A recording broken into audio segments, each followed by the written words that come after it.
लीजिए सुनिए नाटक कबीर का दूसरा और अंतिम भाग। लेखिका है अनु शर्मा, निर्देशक और प्रस्तुतकर्ता काजल सूरी।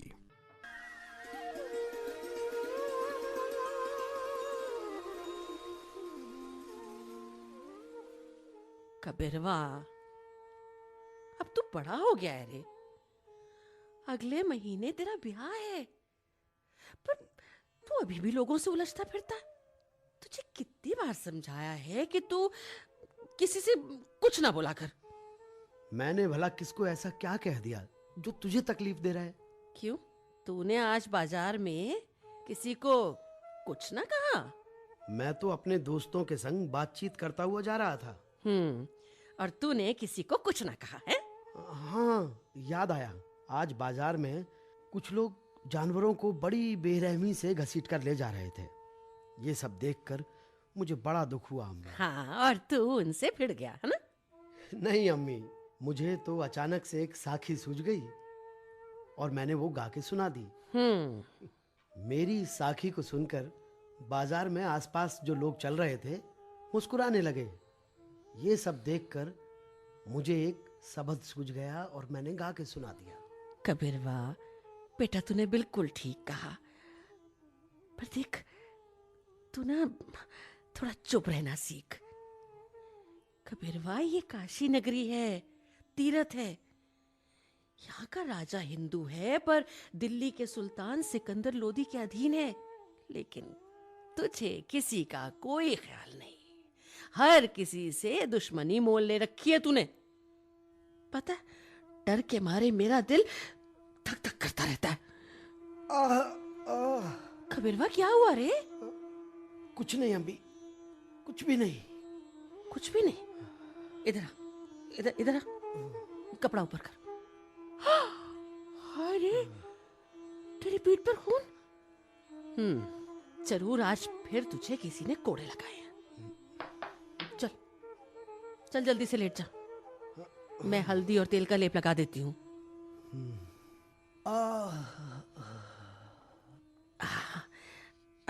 इधर इधर, हाँ, थोड़ा सा, हाँ, पलट, थोड़ा सा पलट। हाँ। बेटा, एक बात समझ ले, ताकतवर लोग बेरहम होते हैं, वो कुछ भी कर सकते हैं। इसलिए बेटा, तू देखकर ना अनदेखा कर दे और सुनकर अनसुनी कर दिया कर। जैसे दांतों के बीच में जीभ रहती है, वैसे ही तू भी सबसे बचकर रहना सीख ले। तू भी हद करती है अम्मी। जब मन में सवाल उठे तो किसी से पूछूं तक नहीं, और मेरा मन है कि इसमें रह रह कर सवाल दर सवाल उठते ही रहते हैं। मैं क्या करूं अम्मी? बेटा, यहाँ बड़े बड़े पंडित, बड़े बड़े मुल्ला, मौलाना, आचार्य बैठे हैं ना सवाल पूछने के लिए। बस अपना काम धंधा देख और किसी से कोई मतलब मत रख। देख, आज तेरे सवालों से चढ़कर फिर किसी जालिम ने कोड़े मार मार कर तेरी पीठ कैसे छलनी कर दिए। अच्छा चल, छोड़, एक बात कहूं, मानेगा? हाँ, क्या कहती अम्मी? देख बेटा, यहाँ तो तूने सबको अपना दुश्मन बना लिया है, इसलिए तू ये शहर छोड़ दे और कहीं और जाकर बस जा। बेटा, चाहे हमें यहीं छोड़ जा, पर खुद दूसरे शहर में सुख से रह। ये रोज रोज के झगड़े टंटों से दूर हो जा कबीरवा। अच्छा, तो अब फिर से जंगलों पहाड़ों की खाक शानू? तू तो अनोखी बात करता है रे। अरे, जंगलों में क्यों जाएगा? किसी और शहर में जाकर ना रह सकता क्या? पर अम्मी, मन में सवाल तो वहां भी उठा करेंगे। अरे कबीरवा,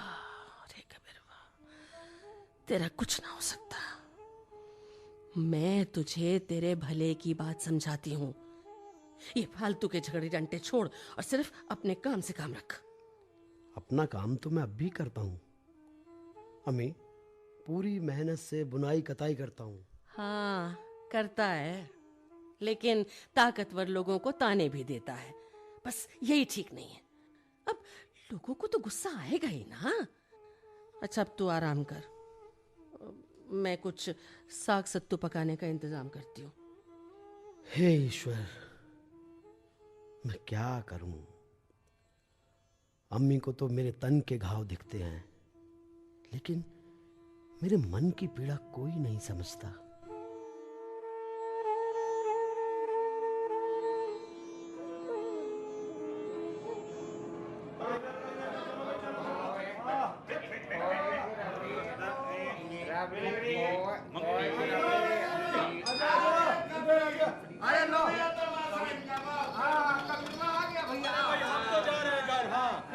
भैया कुछ कहेगा, सुनेंगे। अरे ना भैया, हमको ना सुनना। बहुत अच्छी सी साखी सुनाता है, सुन तो लो। आओ। भैया सुन लो, बहुत बढ़िया बात बताता है। अरे जहाँ खड़ा होता है झगड़े टंटे शुरू हो जाते हैं। अच्छा चलो भाई, हम तो सुनेंगे। कहाँ है? अब देखा मोहम्मद, 2 बच्चे होगा कबीर के। अरे सही कह रहे हो। कमाल और कमाली। हाँ जानता हूँ, आगे बोलो।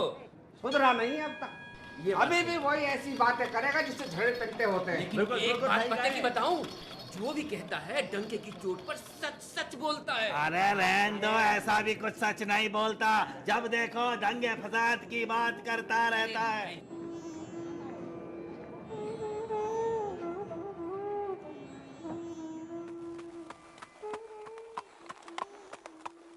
पांडे जी की जय, पांडे जी की जय, पांडे जी की जय। अरे हटो, पांडे जी की सवारी आ गई। हटो।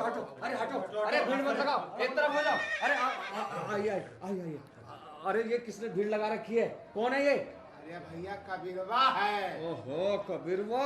अरे पांडे जी कबीरवा है, भीड़ लगा के खड़ा है। अरे कबीरवा, अरे कितनी बार तुम्हें समझाया है, ऐसे भीड़ इकट्ठी मत किया कर।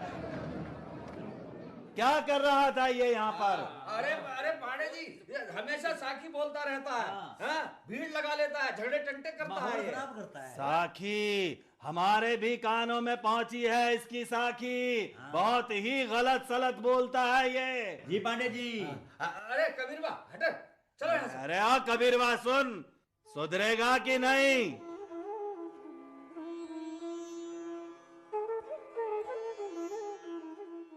सब एक परमात्मा के अंश हैं।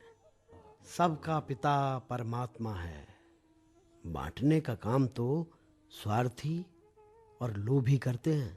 अब साखी सुनो। ऐसा भेद बिगूचन भारी, भेद कतेब दीन और दुनिया, कौन पुरुष कौन नारी। नहीं कोई ऊंचा नहीं कोई नीचा, जाका घट ताही का सींचा।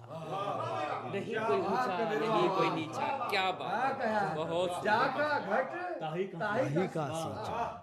कहे कबीर मध्यम नहीं कोई, मध्यम जा मुख राम ना होई। अब्बा, कमाल बेटा, आओ बेटा। अम्मा के ज्वर बढ़ गया है, वो तुम्हें बुला रही है। कमाल बेटा, तू यहाँ? अम्मा का ज्वर बढ़ गया है, वो तुम्हें बुला रही है। हाँ, मैंने राम से कह दिया है, अब उसे और तकलीफ नहीं होगी। तुम चलो, मैं थान भेज कर आता हूँ। गुरुजी, ये थान मुझे दे दीजिए। मैं अपनी आड़त से पैसे भिजवा देता हूँ। और ये रखिए, कुछ कीमत अभी रख लीजिए, बाकी घर भिजवाता हूँ। जी।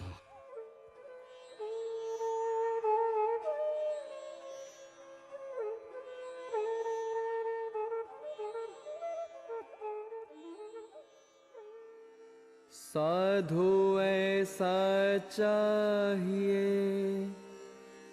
जैसा सूप सुभाए, सार को गही रहे, थोथा देही उड़ाए। कबीरा खड़ा बाजार में, लिए लुकाठी हाथ, जो घर फूके अपना, चले हमारे साथ। क्या बात की? गुरुजी, आज मुझे बताइए कि आपने कितना पढ़ा है?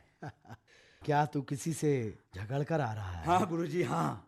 आज कुछ लोगों ने मुझे घेर लिया और आपका अपमान करने लगे। वो कहते थे कि तुम्हारा गुरु अनपढ़ गंवार है, जिसने खुद ही कुछ नहीं पढ़ा वो भला दूसरों को क्या ज्ञान देगा, ऐसा कह रहे थे वो। कौन कह रहा था ऐसा भाई?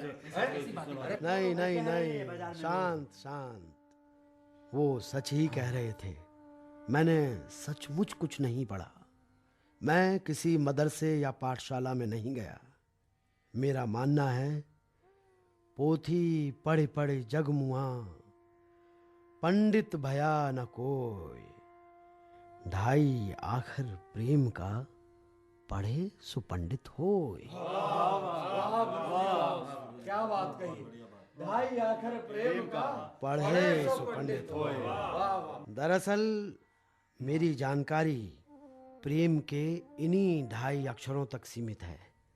अब कोई मुझे अनपढ़ कहे या गंवार, लेकिन मैं तो ढोल पीट कर कहता हूं, मस कागज छुओ नहीं, कलम गही नहीं हाथ। कलम गई नहीं हाथ।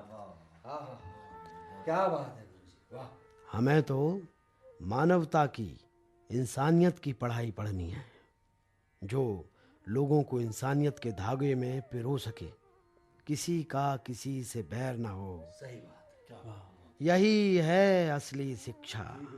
समझ गया, ये है असली शिक्षा। लोका जान न भूलो भाई, खालिक खलक खलक मैं खालिक, सब घट रहो समाई, अला एक नूर ने पाया, ताकि कैसी निंदा, ता नूर थे सब जग किया, कौन भला कौन मंदा। वाह वाह गुरुजी, कौन भला कौन मंदा। गुरुजी क्या कहा गुरुजी, वाह। ताला की गत नहीं जानी, गुर गुड़ दिया मीठा, कहे कबीर मैं पूरा पाया, सब घट साहिब दीठा।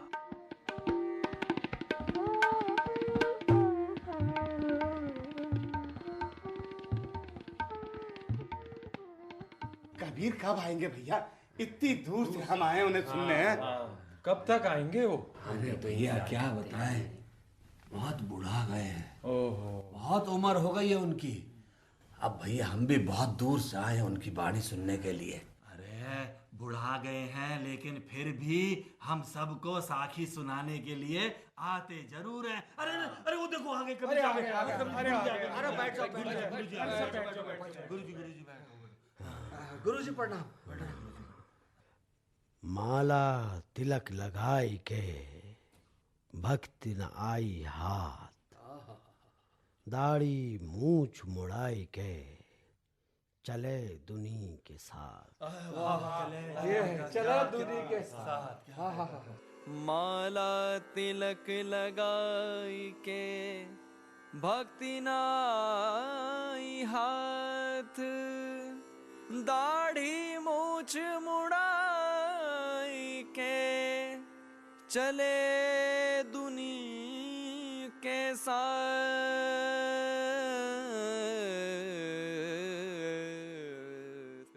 संतो, भगवान तो हमारे अच्छे कर्मों और प्रेम से मिलता है। वो हमारे भीतर ही बैठा है। उसे कहीं बाहर ढूंढना व्यर्थ की कवायद है। ठीक वैसे ही जैसे कस्तूरी मृग अपनी ही नाभि में स्थित कस्तूरी को अन्यत्र ढूंढता फिरता है। वाह गुरुजी, सही। हमारे अंदर ये भगवान। तेरा साईं तुझ में ज्यों पशुपन में बास, कस्तूरी का मृग ज्यों फिर ढूंढे घास। गुरुजी फिर ढूंढे घास। जो ये सच नहीं जानते, वही भांति भांति के रूप धरने की सोचते हैं। सही कह रहे गुरुजी। मन ना रंगाए, रंगाए जोगी कपड़ा। इसीलिए संतो, मन को शुद्ध रखो। साधु का स्वभाव तो त्याग पर आधारित होना चाहिए। अस्तुति निंदा दोनों विवर्जित, तजऊ मान अभिमान, लोहा कंचन समगि नहीं, ते मूरति भगवान। संतो, उसे दुष्टों के कट वचन सुनकर भी चंदन की तरह शीतल रहना चाहिए। जैसे सांपों के लिपटे रहने पर भी चंदन अपनी शीतलता नहीं खोता। वाह, क्या बात कही है गुरु जी, बहुत ही बढ़िया। संत न छोड़े संतई, कोटिक मिले असंत, मलय भुजंगई बेधिया, शीतलता न तजन। गुरु जी बहुत बढ़िया, क्या कहा है गुरु जी, धन्य गुरु जी, धन्यवाद। इसीलिए तो मैंने अपना रास्ता संसार में रहते हुए भी संसार से अलग बनाया है। जब तक हम दुनिया के लेन देन में फंसे रहेंगे, तब तक ना मुक्ति मिलेगी ना शांति। मुक्ति के लिए सब कुछ त्यागना आवश्यक है। संतो, अपना मार्ग तो दुख और पीड़ा का है, तप और त्याग का है। यहाँ लोभ लालच और स्वार्थ के लिए कोई जगह नहीं। कबीरा खड़ा बाजार में, लिए लुकाटी हाथ, जो घर फूके आप ना, चले हमारे साथ। कबीरा खड़ा बाजार में, लिए लुकाठी हाथ, जो घर फूके अपना, चले हमारे साथ। वाह गुरु जी वाह, जो घर फूके आपना, चले हमारे साथ। गुरुजी, गुरुजी सुल्तान के आदमी कमाल को पकड़ के ले गए गुरुजी, और लोई पीछे पीछे रोती भी गई है गुरुजी। कमाल को गिरफ्तार करिए सुल्तान के आदमी ने। अरे अरे, ये तो बहुत गलत हुआ, ये तो बहुत ही गलत हुआ।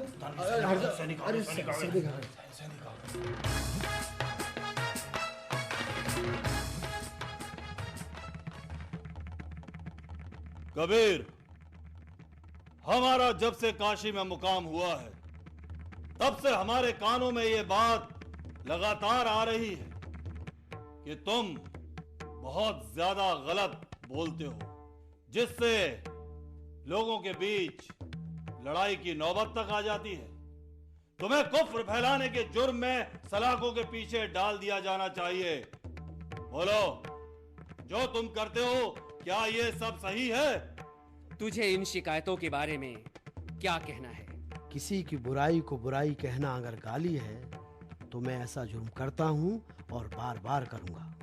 सुल्तान सिकंदर लोदी के सामने खड़े होकर ये हिमाकत, क्या मतलब है तुम्हारी बातों का? मतलब ये, ऐसी अनेक बुराइयां हैं जिनको दूर करना जरूरी है। अगर मैं उनकी चर्चा करता हूं तो मुझ पर दोष लगाया जाता है। जैसे? वैष्णो भया तो क्या भया, बूझा नहीं विवेक, छापा तिलक बनाए करी, दग्ध्या लोक अनेक। ये सब झूठी बंदगी, बिरथा पंच निवाज, सांचे मारे झूठ पड़ी, काजी करे अकाज। काजी मुल्ला भरमिया, चल्या दुनि के साथ, दिल थे दीन बिसारिया, करद लई जब हाथ। आप खुदा को मानते हैं? हाँ, खुदा के बिना इस दुनिया का सहारा कौन है? लेकिन खुदा ना तो मुल्ला की मस्जिद में कैद है, ना पुजारी के मंदिर में। वो तो हर कहीं है, सब में है और सबका है। जोरे खुदाए मसीत बसतु हैं, अवर मुल्क के ही केरा। हिंदू मूरति नाम निवासी, दुहमति तत्व न हेरा। ये बताओ फकीर कैसा होना चाहिए?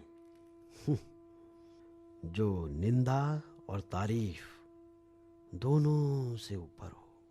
लेकिन घर परिवार में रहकर फकीर कैसे अपना काम कर सकता है? जैसे और सभी लोग अपने अपने काम करते हैं, वैसे ही फकीर या साधु भी अपना काम करते हैं।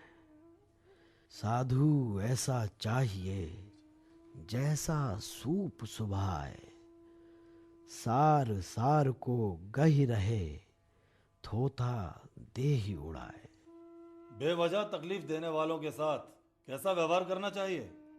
जो तो को कांटा बुबे, ताही बोई तू फूल। तो को फूल के फूल हैं, बाको हैं त्रिशूल। कबीरा सोई पीर है, जो जाने पर पीर। जो पर पीर न जानही, सो काफिर बेपीर। वाह वाह, सुभान अल्लाह। तुमसे मुलाकात करने के बाद हम तुम्हारे मुरीद हो गए हैं। हम अभी और इसी वक्त तुम्हारे बेटे कमाल और बाकी शिष्यों को रिहा करते हैं। काजी जी हुजूर। अगर आज के बाद दरबार में ऐसी कोई गलत बात आई तो तुम्हारी खैर नहीं। जी जनाब। तखलिया। सिकंदर लोधी जिंदाबाद, सिकंदर लोधी जिंदाबाद, सिकंदर लोधी जिंदाबाद।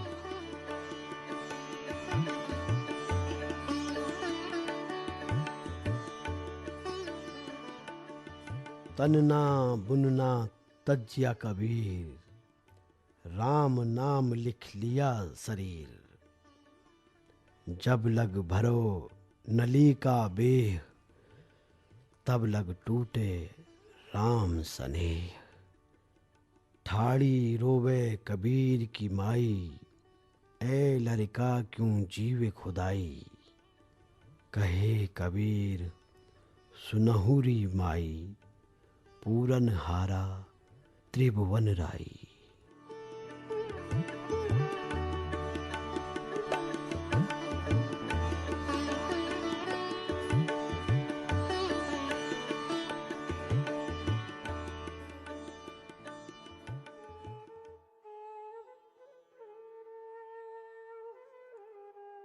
बड़े खुश नसीब थे हम लोग जो कबीर जी हमारे मगर में पधारे और हमें अपनी साखियों को सुनाया।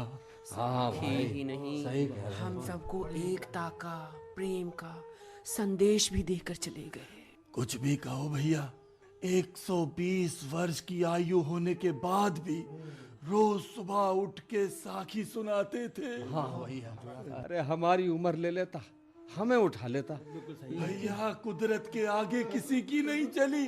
कबीर जी को हमारे बीच से जाना था, वो चले गए। वो हमें अनाथ छोड़कर चले गए। हाँ भैया, अब तो भैया बस यही है कि भाई उनकी साखियों को आगे बढ़ाओ। सहेज कर रखो हाँ? उनकी बातों को सही कह रहे हो। हर आदमी को सुनाओ उनकी साखी, प्रभु से प्रार्थना करो ताकि ये समाज में एकता बनी रहे। बिल्कुल सही कह रहे हो भैया। चलो।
अभी आप सुन रहे थे नाटक कबीर का दूसरा और अंतिम भाग।